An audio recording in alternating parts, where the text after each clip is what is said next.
Hi నమస్తే, welcome to Myra media. నేను మీ కేవీఆర్.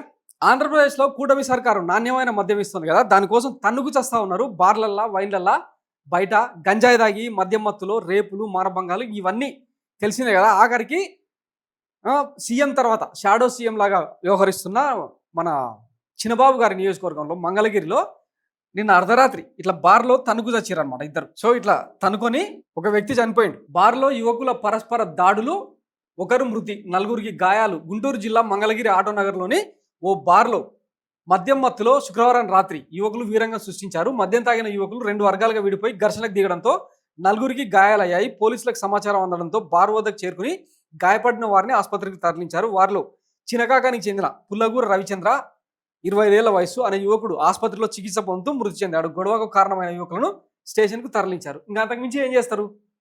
ఫస్ట్ గతంలో వైఎస్ జగన్మోహన్ రెడ్డి మద్యాన్ని ఎంత బాగా కంట్రోల్ చేసే ప్రయత్నం చేస్తే మందుబాబుల నోరు కొడతారా అని చెప్పి మనం ఎన్నెన్ని మన పవన్ కళ్యాణ్ గారు అయితే ఊగిపోయే ప్రసంగం, మద్యాన్ని తాగిపిస్తావా జగన్ అంటూ మాట్లాడింది కదా. ఇప్పుడు ఇంత విచ్చలవిడిగా అమ్ముతా ఉంటే తాగిన మత్తులు వర్గాలుగా విడిపోయి తనకు వస్తే ఒక 25 ఏళ్ళు ఎదిగొచ్చిన కొడుకు కళ్ళ ముందరని ఇట్లా తాగుడుకు చచ్చిపోతే ఆ తల్లిదండ్రుల బాధ ఎట్లుంటుంది?